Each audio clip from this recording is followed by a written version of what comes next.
ఇవాళ ఈ ప్రాంతంలో ఉన్న సాగునీటి ప్రాజెక్టులు ధర్మారెడ్డి కాలువ కావచ్చు, పిల్లాయపల్లి కాలువ కావచ్చు, లేకపోతే గంధమల్ల కావచ్చు, ఏ ఒక్క ప్రాజెక్టు కూడా పూర్తి కాలేదు. 10 ఏళ్లలో ఇవాళ మనం పూర్తి చేయాలి అనుకుంటే కాళ్ళల్లో కట్టెబెట్టి కింద పడేయాలని చూస్తూ ఇవాళ మీకు ఎందుకు మెడికల్ కాలేజ్ కట్టలేదు? ఇవాళ యాదగిరి గుట్ట మీద కాంట్రాక్టులు ఇచ్చి ఎవరికి మెక్కినరో ఇవాళ మీకు అందరికీ తెలుసు. నేను ఆరోపణలు చేయదలుచుకోలేదు, దేవుడిని వివాదాలకు రాజకీయాలకు లాగదలుచుకోలేదు. కానీ అది ఊరికే పోయిందా? యాదగిరిగుట్ట లక్ష్మీ నరసింహస్వామి దగ్గర జరిగిన అపచారానికి మూల్యం చెల్లించలేదా? మన ప్రభుత్వం ఏర్పడ్డ నాడే బొక్కవోర్ల పడి మక్కెలు ఇరగలేదా? మీకు తెలియదా? చేసిన పాపాలు ఎక్కడికి పోవు, మన ఎంబడే వస్తూనే ఉంటాయి నీడలాక. ఇవాళ పాపాలు చేసింది కాబట్టి మీ పరిస్థితి గట్లయింది. నేను అంటలేని మాట ఆ పార్టీ నాయకురాలే అన్నారు. ఏమన్నారు మిత్రులారా? మా పార్టీలో దయ్యాలు చేరనే. సొంతింటి బిడ్డ టీఆర్ఎస్లు ఉన్నోళ్ళు దయ్యాలని చెప్తుంటే సమాధానం చెప్పలేక దయ్యాల నాయకుడు ఫామ్ హౌస్ లో నిద్రపోతుండు. నేను అడుగుతున్నది బీఆర్ఎస్ కాదు, డిఆర్ఎస్. డిఆర్ఎస్ అంటే దయ్యాల రాజ్య సమితి. అది ఇయాల అది భారత రాష్ట్ర సమితి కాదు, అది దయ్యాల రాజ్య సమితి.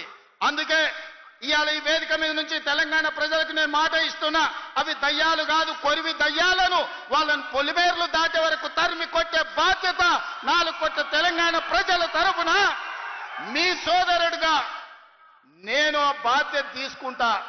ఖచ్చితంగా ఈ కొరివి దయ్యాలను పొలిమేర్లు దాటే వరకు తరిమి కొట్టాలి. దాంట్లో మీ సహకారం ఉండాలి. నల్గొండ బిడ్డలు ముందు బాగానే నిలబడాలి అని చెప్పి నేను మా మిత్రులకు విజ్ఞప్తి చేస్తున్నా. ఇవాళ మిత్రులారా, నేను ప్రభుత్వ ఉద్యోగుల గురించి చర్చించినాం. ప్రభుత్వ ఉద్యోగుల సమస్యల్ని పరిష్కరించాలనే ప్రయత్నం చేసినాం. వాళ్ళ డిఏల సంగతి, వాళ్ళ సమస్యల సంగతి మా బట్టి విక్రమార్క గారు, మా నాయకులు శ్రీధర్ బాబు గారు అందరు చర్చించి ఒక కొలిక్కు పట్టుకొచ్చినాం. ఇవాళ మాట్లాడుతున్నాడు వాళ్ళ సమస్యలు మీరు పరిష్కరించలేదని. వాళ్ళందరేమో హర్షం వ్యక్తం చేసింది. ఈ ప్రభుత్వ ఉద్యోగులను కుటుంబ సభ్యులుగా భావించి మా సమస్యలను పరిష్కారానికి ముందుకు వచ్చిండ్రు. మనస్ఫూర్తిగా ధన్యవాదాలు తెలియజేస్తున్నామని. సరే, ఆరోపణలు ప్రత్యారోపణలు పక్కన పెట్టండి. నేను ఇవాళ ఈ వేదిక మీద నుంచి 5 లక్షల తెలంగాణ ప్రభుత్వ ఉద్యోగులను అడుగుతున్నా, వాళ్ళ సతీమణులను నేను అడుగుతున్నా మీ సోదరుడిగా.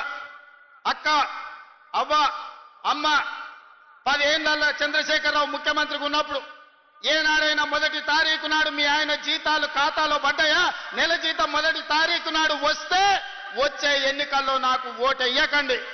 నేను తెలంగాణ రాష్ట్ర ప్రభుత్వానికి ముఖ్యమంత్రిగా బాధ్యత చేపట్టినాక ఈ 5 లక్షల ప్రభుత్వ ఉద్యోగస్తులకు 1వ తారీఖు నాడే మొత్తం జీతం మీ ఖాతాలో వేస్తే మీరు అండగా నిలబడి